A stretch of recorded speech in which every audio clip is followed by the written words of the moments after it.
자, 오늘 말씀은요, 우리 에베소서 세 번째 시간이죠. 에베소서 1장 1절에서 2절까지 오늘 2절까지 다 마치도록 하겠습니다. 자, 함께 읽도록 하겠습니다. 하나님의 뜻으로 말미암아 그리스도 예수의 사도된 바울은 에베소에 있는 성도들과 그리스도 예수 안에 신실한 자들에게 편지하노니 하나님 우리 아버지와 주 예수 그리스도로 쫓아 은혜와 평강이 너희에게 있을지어다. 아멘.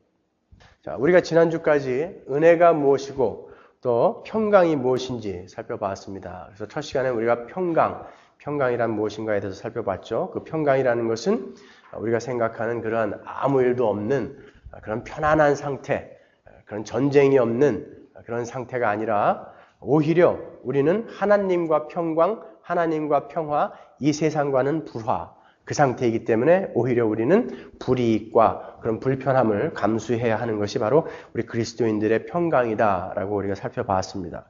그리고 지난주에 우리가 은혜라는 것이 무엇인지 살펴보면서 우리가 너무나 잘 아는 것이지만 은혜라는 것은 받을 자격이 없고 우리가 갚을 수도 없는 그런 것인데 하나님께서 우리에게 거저 공짜로 우리에게 부어주신 것, 그것을 은혜라고 한다. 그로 말미암아 우리는 성도가 되었고 신실한 자들이 되었고 그리스도 안에 있는 자들이 되었다라는 것입니다. 그래서 오늘은 그 믿음의 시작인 은혜와 그 믿음의 결론인 그런 평강을 갖고 있는 그리스도인은 과연 어떠한 사람들인가를 오늘 본문 1절의 말씀, 여기서 성도, 그리고 신실한 자들, 그리고 예수 안에 있는 자들, 이것이 과연 성경에서 어떻게 define 되고 있는가를, describe 하고 있는가를 살펴보려고 합니다.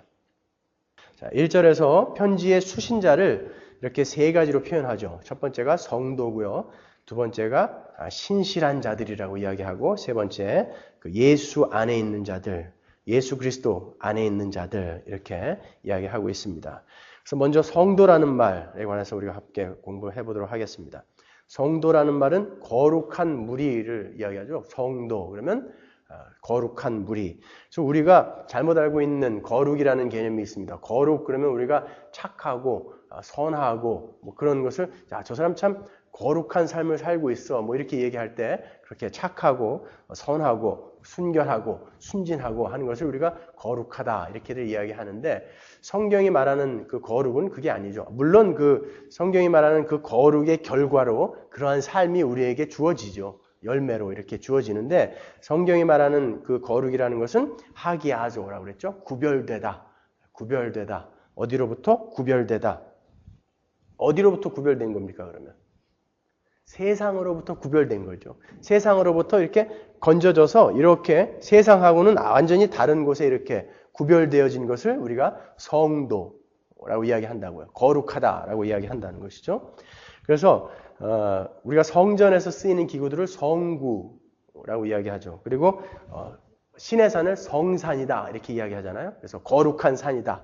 그 신의 산이 착하고 순진하기 때문에 성산이다 이렇게 하는 거 아니잖아요. 구별되어졌다. 성구. 그러니까 이제는 다른 용도로 쓸 수 없고 하나님의 영광을 위해서만 쓰여지게 되는 것들을 우리가 거룩한 것, 성구, 성산, 성도 이렇게 이야기한다고요. 그러니까 벌써 우리의 신분에 대해서 하나가 나오죠. 여기서. 우리는 하나님의 영광을 위해서만 존재해야 하는 자들, 그들을 우리가 성도라고 이야기하는 거라고요. 그러니까 세상으로부터 그 흑암으로부터 우리는 구별되어서 건져진 자들이라는 것을 우리가 성경에서 두 구절만 한번 찾아보죠. 갈라디아서 1장 4절 보시면 그리스도께서 하나님 곧 우리 아버지의 뜻을 따라 이 악한 세대에서 우리를 건지시려고 우리 죄를 위하여 자기 몸을 들이셨으니 그럽니다. 어디에서 우리를 건지시려고요? 악한 세대에서 건져내어서 구별시켜 놓으시려고. 그걸 바로 거룩이라고 하는 거예요. 골로새서 1장 13절 보시면 그가 우리를 흑암의 권세에서 건져내사 그의 사랑의 아들의 나라로 옮기셨다. 그래요. 흑암의 세력에서 건져내서 구별시키셔서 아들의 나라, 그 사랑하는 아들의 나라로 옮겨 놓으셨다. 그래요. 그거를 이제 거룩이라고 그러는 거예요. 옮겨 놓으신 거예요. 요한복음 15장 19절 한 절만 더 보죠. 너희가 세상에 속하였으면 세상이 자기의 것을 사랑할 터이나 너희는 세상에 속한 자가 아니요 도리어 세상에서 나의 택함을 입은 자인 고로 세상이 너희를 미워하느니라. 세상에서 나의 택함을 받아서 건져낸 자이므로 세상이 너희를 미워한다라고 이야기한단 말이에요. 그걸 바로 성도라고 그래요. 그것을 거룩한 자들, 세상으로부터 구별되어진 자들이라고 이야기한다고요. 그래서 세상으로부터, 흑암의 권세로부터 구별되어져서 하나님 나라로 옮겨진 자들을 성도라고 한다면 그 이름 안에는 이미 우리는 어떤 것이 확인되어져 있는 것입니까? 죄가 도말되어졌다. 왜요? 하나님 앞에는 그 죄가 갈 수 있습니까? 없습니까? 못 가죠. 그런데 우리는 세상으로부터 건져져서 하나님의 나라로 옮겨진 자들을 성도라고 한단 말이에요. 그러면 성도, 우리는 도대체 뭘 했길래 하나님 앞에 그렇게 떳떳이 설 수 있게 된 것입니까? 누군가가 어떠한 일을 해 놓으셨다는 것이죠. 그게 바로 예수 그리스도의 십자가 아닙니까? 예수 그리스도의 우리를 대속하신 그 삶. 우리를 예수 그리스도께서 품에 안으시고 완전한 하나님이 만족하실 만한 그런 삶을 살아내 주셨고 우리를 품에 안으시고 우리의 죄를 다 전가받으시고 십자가에서 죽으시고 부활하신 것.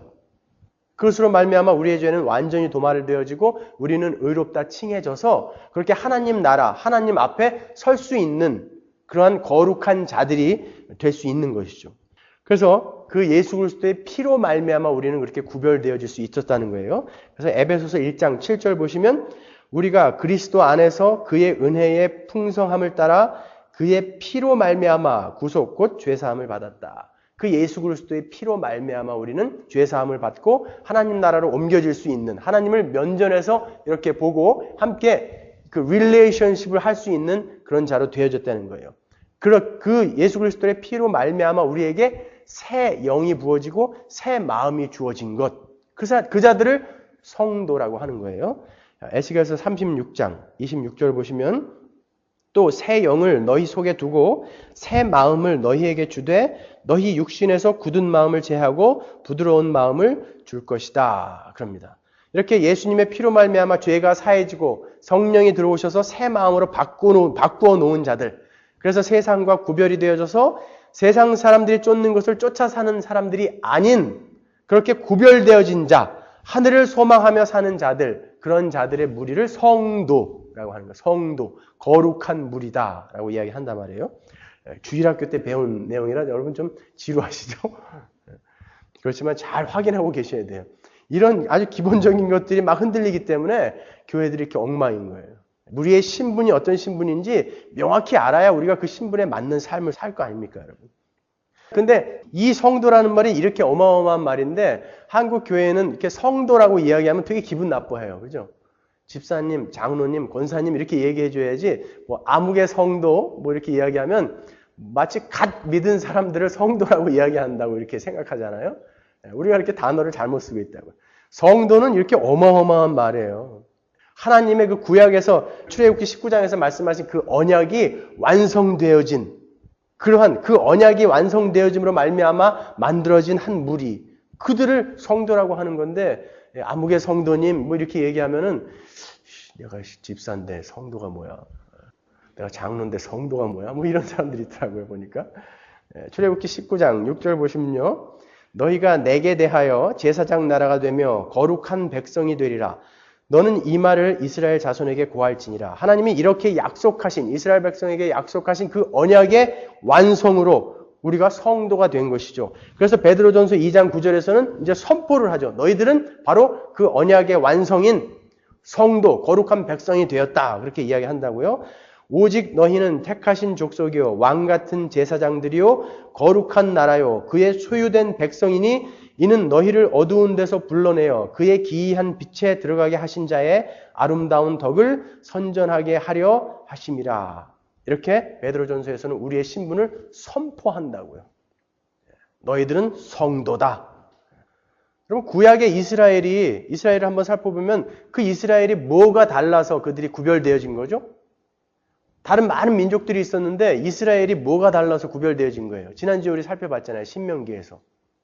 그들이 수요가 많은 연고도 아니고 똑똑해서도 아니고 오히려 적은 민족이기 때문에 그런 보잘것없는 자들, 그런 자들을 택해서 구별시켜 놓은 것. 그런데도 불구하고 이스라엘은 그 이스라엘의 역사를 보면 달라요. 뭔가. 그죠? 주변 민족과 그들 비교해갖고 그들이 뭐가 다른 게 아무것도 없는데도 불구하고 하나님이 그들을 구별시켜 놓으셨다라는 그 이유 하나만으로 그들은 다른 삶을 살게 된다고요.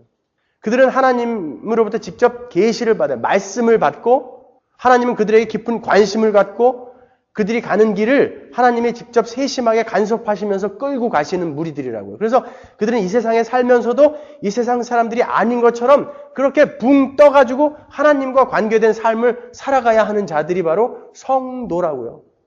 그래서 우리는요, 이 땅을 살아가지만 본질적으로 이 세상을 살아가는 사람들하고는 다른 삶을 살아야 하는 그런 자들이에요. 그러니까 세상 안에서 살고 있으나 세상에 속한 사람들이 아닌 사람들, 하나님에 의해서 소유된 사람들, 그런 사람들을 우리는 성도라 이렇게 합니다. 그러므로 성도들은 세상의 주관을 받지 않는 것이죠. 세상의 정신이나 사고방식에 주관을 받지 않는 것입니다. 그렇게 다른 사람들이 세상 사람들 가운데 살아있을 때 세상은 그들을 보면서 영향을 받게 되어 있죠. 그들은 완전히 다른 삶을 살고 있기 때문에 도대체 저들이 믿는 하나님, 저들이 믿는 예수는 누구길래 저들은 저렇게 다른 삶을 살고 있는가? 어떻게 구별되어져서 우리와는 확연히 다른 삶을 저렇게 살고 있는가? 라고 사람들에게 영향을 분명히 주게 돼 있다고요. 그런데 오늘날의 기독교인들, 오늘날의 그리스도인들은 사람들에게 그렇게 크게 영향을 주지 못하는 것 같아요. 그들은 자기의 이 성도의 신분이 어떤 것인지 정확하게 디파인하고 있지 않기 때문에 그런 것입니다. 우리 그 대학교 선배 중에 하나가 KTAN 보도국장 하는 선배님이 있어요. 그 선배님은 제가 대학교 들어갔는데도 그때도 대학 다니고 있었어요. 그러니까 도대체 대학을 몇 년을 다닌 거예요? 도대체. 저보다 10년인가 선배인데요. 11년인가 선배인데. 근데 그분이 그때 얼마나 싸움을 잘했냐면요. 별명이 김나손이었어요. 나는 그래서 서울대학교 다닌 사람도 저렇게 싸움을 하나? 매일 경찰서에 잡혀가 있고요. 심지어는 검사 앞에까지 잡혀가가지고 무슨 폭력 사범으로요. 그리고 항상 이게 불교 신자여가지고 저희 그 보컬 그룹 선배였거든요. 가부좌하고 앉아가지고 담배 피다가 꽁초가 되면은 우리 후배들이 이렇게 연습하고 있는데 입으로 그 꽁초를 팍 뱉어요. 그러면 우리 앞에 뚝 떨어지잖아요. 그러면 왜 그러십니까? 그러면 그거 좀 꺼. 그래요. 아, 그래가지고 도대체 저게 인간이냐 그랬다고 그때는. 그런데 제가 미국에 왔는데 이제 미국에 오자마자 이렇게 조그맣게 신문 기사가 났어요. 저에 대한 기사가. 한국에서 이렇게 뭐 가스펠 가수도 하고 이런 사람이 미국에 지금 신학 공부하러 왔다 이렇게 신문 기사가 났는데 그분이 그걸 보고 전화를 하셨더라고요. 나 아무개인데 나 기억하겠냐 그러더라고요. 그래서 가슴이 철렁 내려앉는 거예요. 여기까지 와 있다니. 그런데 만났는데 아니 이분이 예수를 믿고 있더라고요. 진짜 놀랐어요. 그렇게 술 좋아하고 그렇게 싸움 잘하고 말이죠. 그렇게 성질 개팍했던 그 선배님이 예수를 믿고 있는데요. 이분이 저한테 한번 이런 이야기를 해주더라고요. 자기가 이제 예수를 제대로 만나고 나서 너무나 자기가 술을 좋아하고 그렇기 때문에 이 한국일보 안에서는 정말 그 선배를 데리고 가면은 재밌게 놀 수 있는 사람. 어느 정도 술이 좀 권하게 되면 넥타이 머리에 묶고 테이블로 올라가는 사람 있잖아요. 그래서 야 우리 놀러 가려면 항상 이 사람 데리고 가야 된다. 그랬던 사람인데 어느 날 이 사람이 술을 딱 끄는 거예요. 그리고 이제 거기 국장이니까 한국에서 이제 한국일보 회장이나 이런 사람들이 온다고요. 그럼 임원들이 모여서 술자리를 한대요. 쫙 앉아가지고 그 잔 한번 받으려고 말이죠. 미치고 앉아가지고 그거 어떻게 한번 받아볼까 하는데 그 회장이 쭉 임원들 앉혀놓고 술을 따라준대요. 그러면은 딴 사람들은 이거 혹시 나 안 따라주면 어떡할까 그러는데 김 국장 받아 이렇게 따라주면은 술잔을 딱 엎었대요. 이렇게. 저는 예수 믿는 사람이라 술 안 먹습니다. 야 예수 믿는 사람들 다 먹던데 뭘 그래야 돼. 저는 예수 믿은 지 얼마 안 돼갖고 지금 먹기 시작하면 또 흔들릴까 봐 이제 안 먹습니다. 분위기 싸늘해지는 거죠. 거기서. 그렇게 몇 차례 회장이 주는 술잔을 거절했는데 그래갖고 지금 이제 곧 잘릴 것 같아요. 보니까. 그런데 어느 날 그러더래요. 술이 그냥 이만큼 취해가지고 부사장님인가 누가 부르더래요. 부르더니 야 김 국장 나도 예수 믿는 사람이야. 근데 회장이 계속 술 따라줄 때 나는 낼름 다 받아 먹었는데 너만큼은 정말 끝까지 그 술잔 안 받길 내가 마음속으로 간절히 바랬었다. 그러더래요. 근데 끝까지 네가 그거 안 받아서 내가 참 같은 기독교인으로서 고맙다 그러더래요. 그러면서 그 한국일보에 있는 그 술판들이 이 양반 때문에 이제 깨지기 시작하고 재미없으니까요. 국장이니까 빼놓고 갈 수도 없고 가면은 우유 시켜놓고 앉아가지고 기도하고 막 이러니까 말이에요. 재미가 없는 거예요. 한 사람이 그렇게 바로 쓰려고 애쓰고 결단하고 노력하니까요. 그냥 주변 사람들이 영향을 받더라는 거예요. 어떤 영향이든지 영향을 받는 것이죠.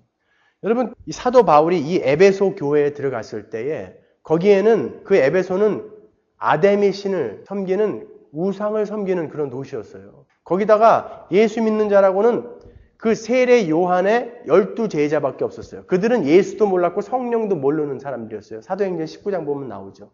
그러니까 사도 바울이 한심한 거예요. 그래가지고 네 성령이 뭔지 아냐? 예수가 누군지 아냐? 그랬더니 모르는 거예요. 그랬더니 이제 사도 바울이 이제 설명을 해주고 세례를 주었다고요. 그렇게 12명이 그 에베소에서 성도로서 쓰기 시작하니까 나중에 그 사도 요한의 일터가 되었잖아요. 에베소가요. 거기에 교회가 생기고 말이죠. 하나님의 일이 일어나고. 그렇게 성도들이 그냥 바르게 쓰려고 그렇게 존재하는 것만으로도 세상에 영향을 미치더라는 것이죠. 우리는 모두 성도들입니다, 여러분.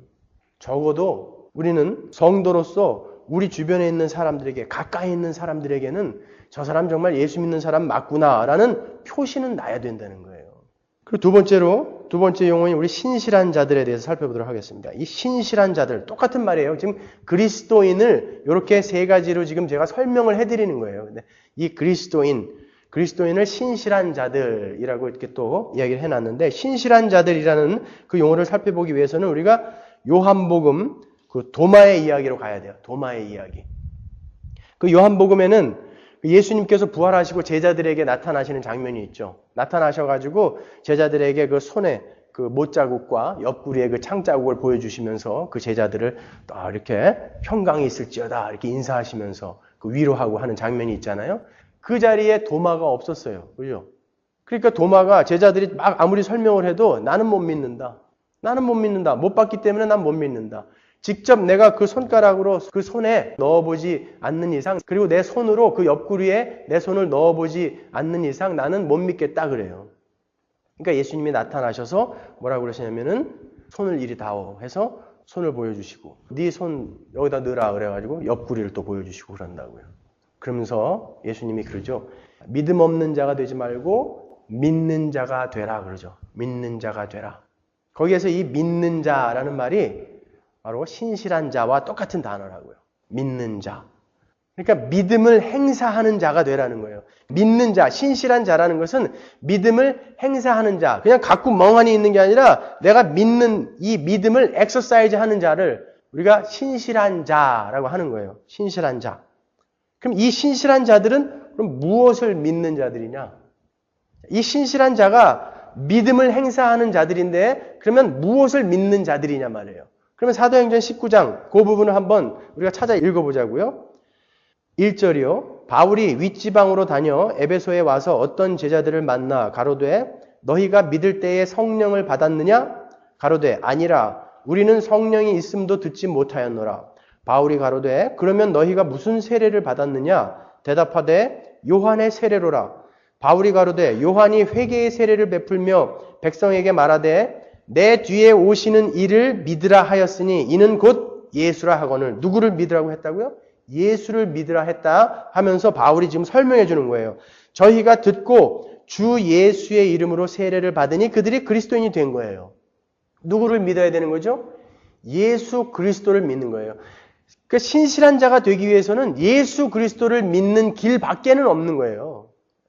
우리가 자꾸 성도가 되는 길, 그리스도인이 되는 길, 신실한 자들이 되는 길을 우리가 선하게, 착하게 살면 우리는 그렇게 될 수 있다라고 생각하는 사람들이 왕왕 있는 것 같아요. 안 그래요. 성경은 너희들이 착하게 살면서 성도가 되라라고 이야기한 게 아니라 너희들은 성도다. 그렇기 때문에 그 신분에 맞게 살아라라고 이야기하는 거예요. 완전히 다른 이야기라고요. 너희들 착하게 열심히 성도로 지어져 가라가 아니라 너희들은 성도다. 그러니까 너희들은 그 수준에 맞게 살아라.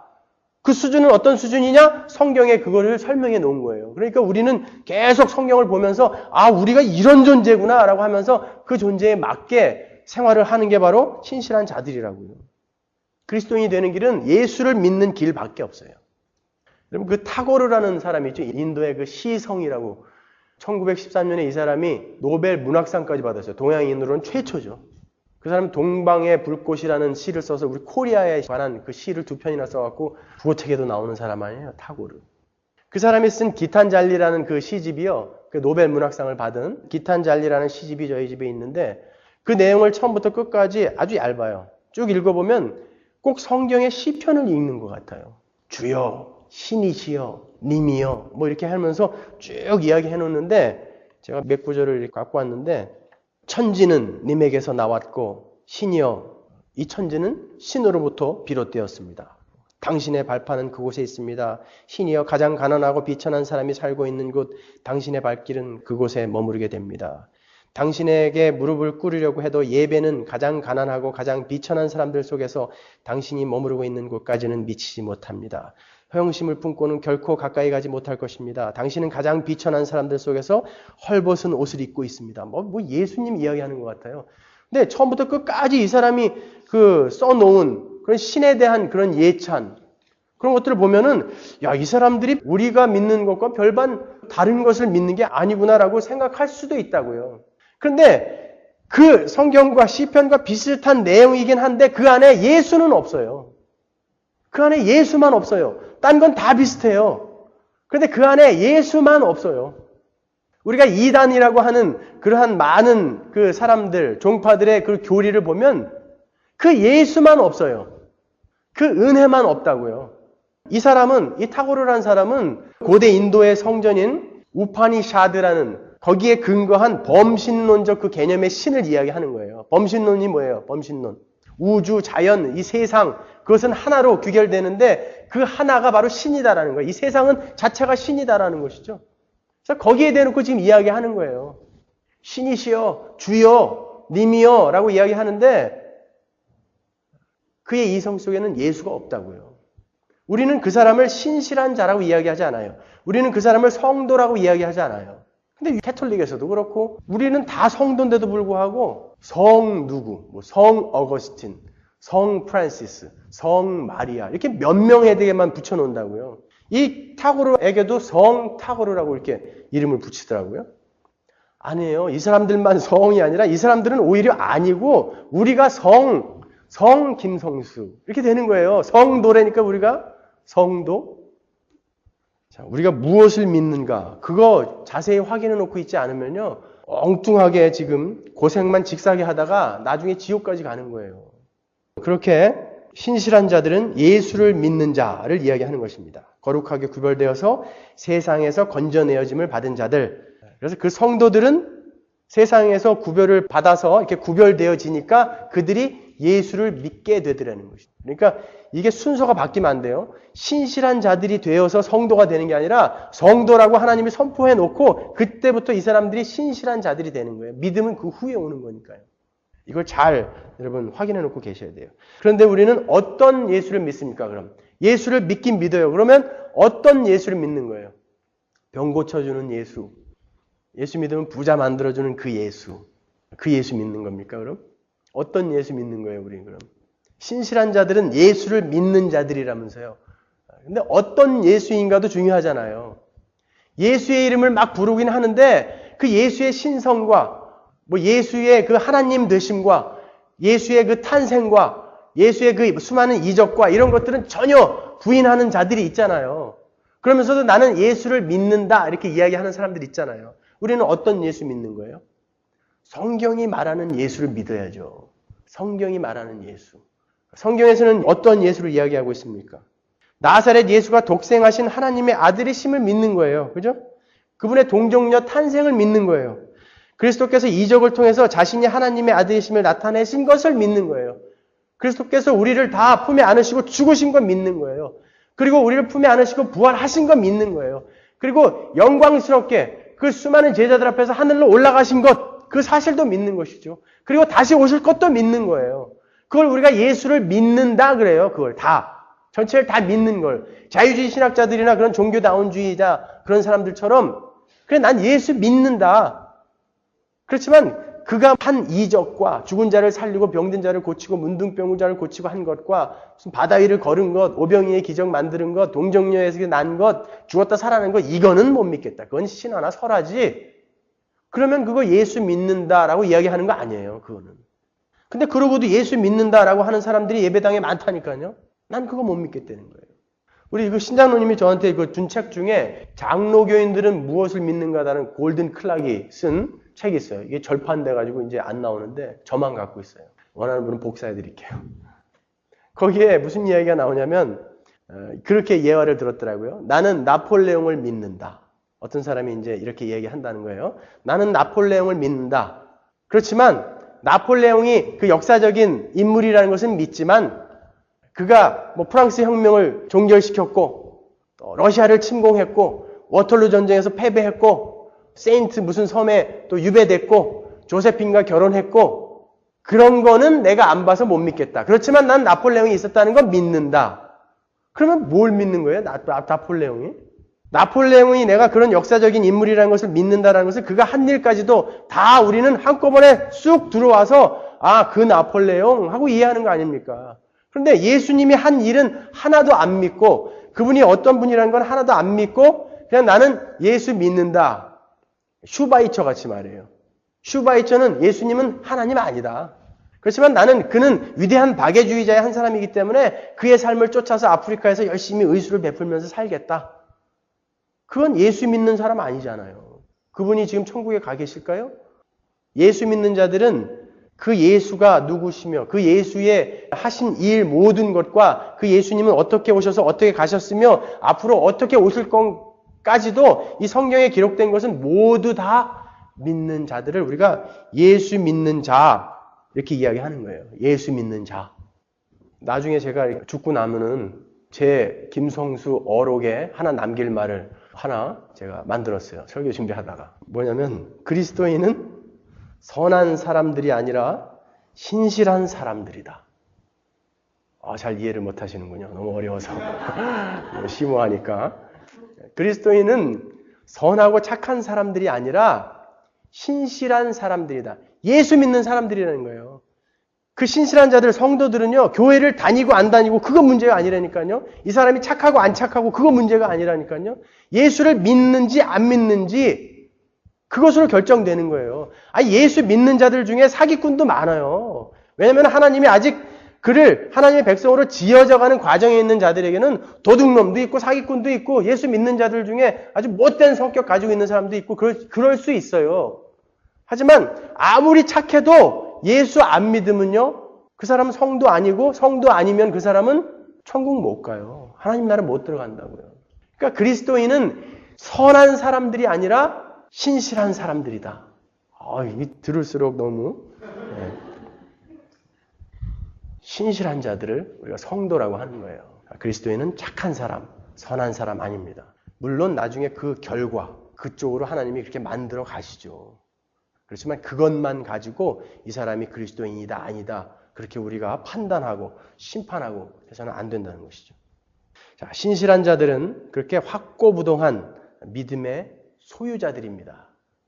이렇게 확고부동한 믿음의 소유자들 그들에게서 자연스럽게 흘러나오는 것은 다른 사람들로 하여금 저 사람들은 참 믿을 만한 자야. 저 사람들은 참 요동치 않는 자들이구나라는 인정을 받게 된다고요.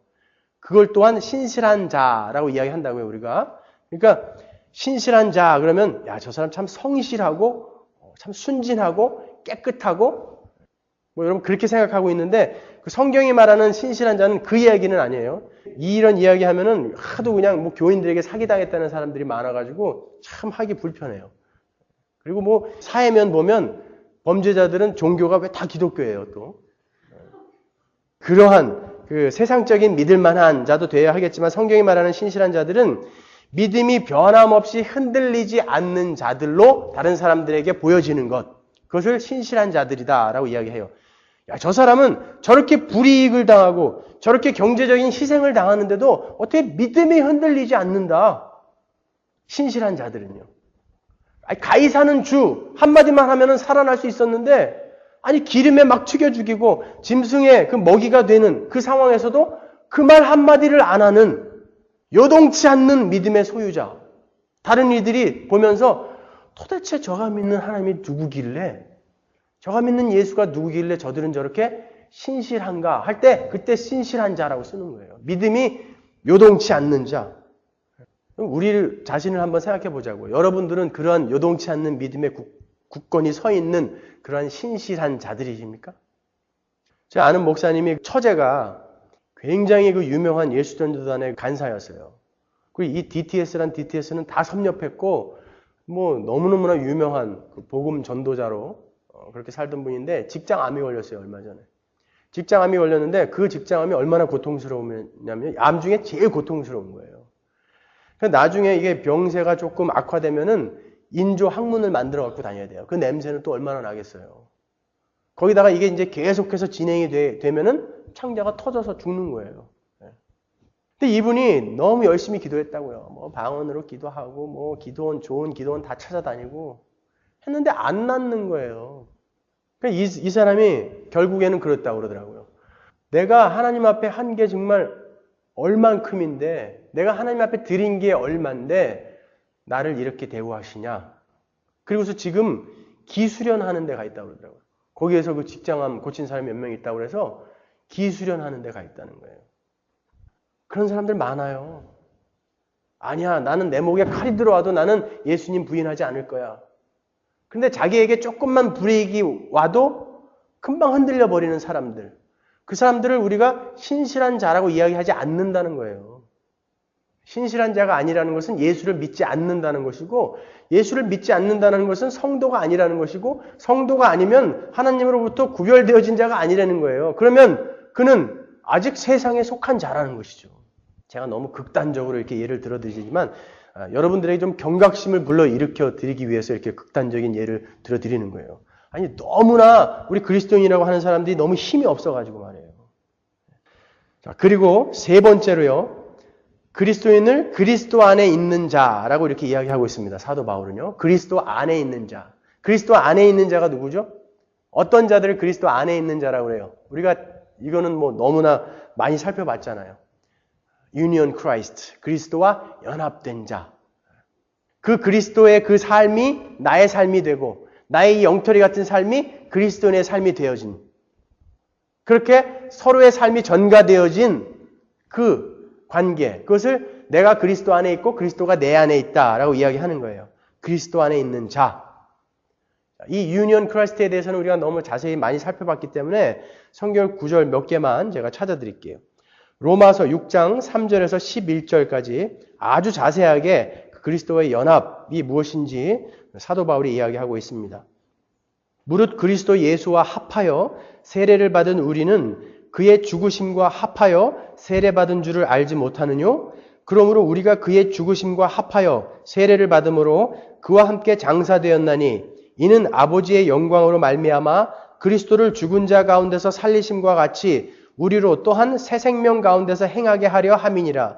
만일 우리가 그의 죽으심을 본받아 연합한 자가 되었으면 또한 그의 부활을 본받아 연합한 자가 되리라.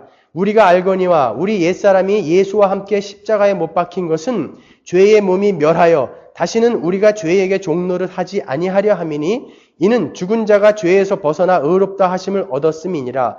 만일 우리가 그리스도와 함께 죽었으면 또한 그와 함께 살 줄을 믿노니 이는 그리스도께서 죽은 자 가운데서 사셨음에 다시 죽지 아니하시고 사망이 다시 그를 주장하지 못할 줄을 알미로라. 그의 죽으심은 죄에 대하여 단번에 죽으심이요 그의 살으심은 하나님께 대하여 살으심이니 이와 같이 너희도 너희 자신을 죄에 대하여는 죽은 자요 그리스도 예수 안에서 하나님을 대하여는 산 자로 여길지어다.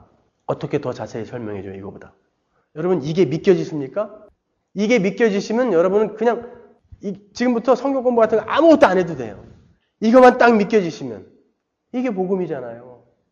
나는 그리스도와 함께 그와 연합하여 죽었고 다시 살아났고 내 죄는 그 죽음과 함께 완전히 소멸되어져 버렸어요. 그것이 믿어지는 자, 그게 신실한 자 아닙니까? 그리고 그들을 그리스도 안에 있는 자라고 이야기하는 거예요. 우리는 믿음으로 산다고 그러잖아요. 믿음으로 산다. 믿음으로 산다는 게 뭐예요? 그 그리스도가 내 대신에 하나님이 그 만족하실 만한 그 완벽한 삶을 살아내 놓으셨다. 내 삶은 지금 이 모양이다. 나는 이 모양으로는 하나님 앞에 못 간다. 근데 난 어떻게 가냐? 그 삶이 내 삶이 됐다. 아, 나는 그걸 믿는다. 그렇기 때문에 나는 하나님 앞에 갈 수 있다. 그걸 믿음으로 산다는 거예요. 나는 지금 이렇게 엉터리로 살고 있지만 그 삶이 내 삶이 되었다. 그렇기 때문에 나는 안전하다. 우리는 믿음으로 사는 거예요, 여러분. 어떻게 나 같은 인간에게 그러한 선물을 주셨을까? 그러면서 그렇다면 나도 이렇게 살아서는 안 되겠다라고 하면서 조금씩 진일보하는 것이 바로 우리 그리스도인의 삶, 그리스도 안에 있는 자들의 삶 아니겠습니까, 여러분? 자, 우리 갈라디아서 2장 20절 한번 보겠습니다. 내가 그리스도와 함께 십자가에 못 박혔나니 그런즉 이제는 내가 산 것이 아니요 오직 내 안에 그리스도께서 사신 것이라. 이제 내가 육체 가운데 사는 것은 나를 사랑하사 나를 위하여 자기 몸을 버리신 하나님의 아들을 믿는 믿음 안에서 사는 것이라. 믿음 안에서 사는 것이라. 그래서 성경은 예수님이 머리고 우리는 그 지체라고 그러죠. 우리는 한 몸이라는 거예요. 한 몸. 예수님은 머리고 우리는 지체다. 그냥 주일학교 때 선생님이 그냥 우리 듣기 좋으라고 하는 소리가 아니라 그게 우리 마음속에 그냥 꽉 각인이 되어 있어야 되는 거예요. 예수님이 머리고 나는 그 예수님의 지체. 예수님과 나는 하나라는 거예요. 한 몸. 난 그리스도 안에 있는 자다라는 것이죠. 에베소서 4장 15절 보시면 오직 사랑 안에서 참된 것을 하여 범사에 그에게까지 자랄지라. 그는 머리니 곧 그리스도라. 그에게서 온 몸이 각 마디를 통하여 도움을 입음으로 연락하고 상합하여 각 지체의 분량대로 역사하여 그 몸을 자라게 하며 사랑 안에서 스스로 세우느니라. 나와 예수가 한 몸이에요. 그거 아니면 우리는 구원 못 받습니다. 나와 예수가 한 몸이다. 그렇기 때문에 하나님께서 우리를 심판대 앞에 세우시고 너 내가 요구하는 율법 다 지켰어? 네, 지켰습니다. 진짜? 예. 내가 예수님 안에서 다 지켰습니다. 예수님이 나를 품어 안고 다 지키셨습니까? 난 지켰습니다. 그거 믿음이에요, 그게. 네가 살아오면서 지은 죄들 어떻게 할 거야, 이거? 그래서 쭉 비디오처럼 보여줘요. 예수님이 십자가에서 죄값 다 치르지 않으셨습니까?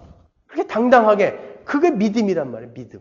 예수님과 내가 하나가 되어서 나는, 아니, 여러분, 이게 믿어진다는 게 이게 말이 되는 거예요. 이게 미친놈들이죠, 그걸 믿는 게. 아니, 2000년 전에 나는 보지도 못한 그분이 나를 품에 안고 내 대신 그 삶을 다 살아내셨다니요. 그리고 나를 품에 안고 죽으셨다니. 그게 믿겨진다는 것이 그게 기적 아니에요? 그게 신비 아닙니까? 그게 믿겨지는데 암덩어리 하나 떨어져 나간 것이 그게 기적이에요? 그게 믿겨진다는 게 얼마나 믿겨지는 여러분 한번 생각해 보십시오. 그게 어떻게 믿겨져요? 사람들이 들으면 웃을 일이죠. 땅을 치면서 저런 바보 같은 놈들 그게 말이 되는 소리냐 그러는데 우리는 어떻게 그걸 믿고 있냔 말이에요. 하나님이 성도로 구별해 내시고 우리를 예수를 믿게 하시며 그 그리스도 안에서 우리를 구속해 내셨기 때문에 우리는 그게 믿어지는 자들이 되어버렸어요. 우리는 아무것도 한 게 없는데 말이에요. 이렇게 이 그리스도와의 연합, 유니언 크라이스트, 이게 정말 우리 기독교의 참 에센스인 것입니다. 다른 종교에서도 이런 비슷한 말들이 있죠. 그 유교 철학에서는 어떤 이야기가 있습니까? 천인합인설 있죠. 천인합일설. 하늘과 인간은 하나다. 그리고 한국 유학에서는 뭐가 있어요? 천인무간설. 하늘과 인간은 간격이 없다는 거. 하나라는 거죠. 그것도. 동학에서는요. 천도교. 인내천이라고 있잖아요. 사람이 하늘이다 그러잖아요. 이들도 그리스도와의 연합을 이야기하는 거예요. 이것도 그럼? 그들도 하늘과 인간은 하나라고 그러잖아요. 그들은 어디서 출발하는 거예요? 인본주의에서 출발하는 거예요. 그 인본주의에서 출발한 교만의 극치예요. 우리 인간은 하나님이다. 하지만 그리스도와의 연합은요. 하나님의 긍휼과 사랑과 그 은혜에서 출발해서 우리에게 내려 꽂혀진 게 그리스도와의 연합이고 이 인내천이라든지 천인합일설 같은 거는 우리가 하늘로 끝까지 올라가 보겠다라는 거기서 나오는 거예요. 다른 거예요, 완전히. 예수 그리스도와 우리는 그렇게 하나인 것입니다. 그게 신비죠. 자, 그렇게 예수가 나이고 내가 예수가 되는 것을 내가 그리스도 안에 있다. 그렇게 이야기합니다. 나와 예수의 관계가 그렇고 여러분과 예수님의 관계가 그렇습니다. 그죠? 예수님이 머리고 우리 제임스가 팔입니다. 예수님이 머리고 제가 발톱이에요. 예수님이 머리고 우리 에리가 오른쪽 팔이에요. 그럼 우리는 한 몸이잖아요. 우리는 예수님과 각자의 관계를 갖고 있지만 전체적으로 보면 우리는 한 몸이라고요. 한 몸. 그렇기 때문에 우리끼리도 어떻게 돼야 되는 거예요? 우리끼리도 연합이 돼야 되는 거예요. 형제의 아픔은 나의 아픔이 되어야 되고 형제의 슬픔이 나의 슬픔이 되어야 하고 그들의 눈물이 나의 눈물이 되어져야 되는 거예요. 논리상으로 그러는 거지. 어떻게 언제까지 우리가 이렇게 말은 쉽지. 거기에서 머무를 거예요. 논리상으로는 그렇지. 우리가 언제까지 거기서 머물 거냔 말이에요. 우리도 이제는 그렇게 한번 살아보자라고 한 발짝 내디딜 때 되지 않았습니까? 말이 그렇지 뭐 어떻게 그렇게 살아. 언제까지 그 얘기만 하실 거예요? 말이 그렇지 쟤랑 나랑 어떻게 한 몸이야. 여러분 예수 그리스도 빨리 오시기 원한다면서요. 주님 어서 오시옵소서. 주 예수여 어서 오시옵소서. 그 예수는 언제 오시는 거죠? 그 예수는 언제 오십니까? 우리가 그 예수 그리스도에게 그 하나님에게 완전히 순종하고 복종되어지는 자가 되어져야 오시는 거예요. 하나님이 오죽 답답하면 라오디게아 교회에게 문 좀 열어라. 교회에게요. 성도들에게 문 좀 열어라. 왜 아직까지도 너희들은 네 마음대로 살고 있니? 문 좀 열어라. 그런다고요. 하나님이 부시고 들어가도 되잖아요. 근데 문 좀 열어라 라고 인격적으로 우리를 설득하시고 교육하시고 교훈하시면서 우리를 계속해서 두드리신다고요. 그러면 이제는 말이 그렇지 거기서 한 발짝 진일보해서 문을 열어야죠. 이제 언제까지 하나님은 계속 두들기고 우리는 그냥 문 꼭 닫고 있을 거야 말이에요. 예수님은 우리가 하나님 문 열으라 하면 문 열고 하나님이 가자 그러면 하나님의 뜻대로 따라가는 그런 사람들이 되어야 그때 오신다니까요. 고린도후서 10장 3절 보겠습니다. 우리가 육체에 있어 행하나 육체대로 싸우지 아니하노니 우리의 싸우는 병기는 육체에 속한 것이 아니요 오직 하나님 앞에서 견고한 진을 파하는 강력이라. 모든 이론을 파하며 하나님 아는 것을 대적하여 높아진 것을 다 파하고 모든 생각을 사로잡아 그리스도에게 복종케 하니 너희의 복종이 온전히 될 때에 모든 복종치 않는 것을 벌하려고 예비하는 중에 있노라. 너희의 복종이 온전히 될 때에 그 복종치 않는 것들이 멸해진다는 거예요. 그리고 그때가 마지막 때라는 것이죠. 그러니까 우리의 복종이 온전히 될 때까지 지금 기다리고 계시는 거예요. 하나님이 지금 이 세상을 이렇게 추악하고 불가능한 세상을 이렇게 놔두는 것은 그들 때문이 아니라 어떻게 보면 우리 하나님의 백성들을 위해서 지금 놔두시는 거예요. 참고 계시는 거라고요. 우리의 복종이 온전히 될 때까지. 그러면 이제 우리는 말이 그렇지 거기에서는 벗어나야죠. 한번 결단해보는 거예요. 결심해보는 거예요. 에베소서 3장 17절에 보면 너희들 성도들 에베소 교인들아 그리스도 예수를 너희 안에 있게 하라 그래요. 너희 안에 있게 하라. 이미 성도들인데 너희 안에 있게 하라. 그래서 성경에서는 예수 안에 있다라는 말을 두 가지로 설명한다고요. 하나는 우리가 살펴본 것처럼 예수 믿고 구원받는 것을 그리스도 안에 있다라고 하고 하나는요. 한 가지는 그 성화의 요구 그것을 그리스도 안에 있게 하라. 그렇게 두 가지로 설명한다고요. 그럼 여러분 그리스도 안에 있게 여러분을 좀 하셔야죠. 이제는. 우리가 성도고 우리가 믿는 자고 그렇다는 말이에요. 이제는 이 악물고 한번 이겨봐야죠. 그리고 잘라낼 것 한번 잘라내봐야죠. 이 리폼드 개혁주의 신학하는 사람들의 그 약점이 그거예요. 하나님이 다 하시겠지 뭐. 하나님은 강제로 안 하신다니까요. 하나님은 문을 두드리세요. 인격적으로 우리를 끌고 가시려고 하신다고요. 요한복음에 보면 뭐라고 그러십니까? 그렇게 우리를 깨끗하게 할 수 있는 것은 말씀이다 그러죠. 말씀. 요한복음 15장에서 내가 내 말로 이미 너희를 깨끗하다 그러죠. 우리를 깨끗하게 할 수 있는 것, 그렇게 하나님의 백성으로 순종하는 자들로 만들어갈 수 있는 것은 말씀밖에 없어요. 그래서 우리가 공부하는 거예요. 도대체 내 신분이 뭔가, 하나님이 나에게 요구하시는 것이 뭔가, 이거 알아서 그렇게 좀 살려고 말이에요. 마지막으로요, 오늘 본문에서 또 한 가지 중요한 것이 사도 바울이 에베소에 있는 성도들, 그리고 그리스도 예수 안에 신실한 자들, 이것을 이퀘이션도 놓고 있다고요.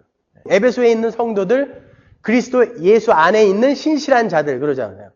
그러면 에베소에 있는 자들과 그리스도 예수 안에 있는 자들 그들을 이퀘이션으로 놓은 것은 굉장히 중요한 의미가 있죠. 에베소에 있는 자들이 예수 그리스도 안에도 있는 거예요. 예수 그리스도는 어디 있죠 지금? 하나님 보좌 우편에 계시잖아요.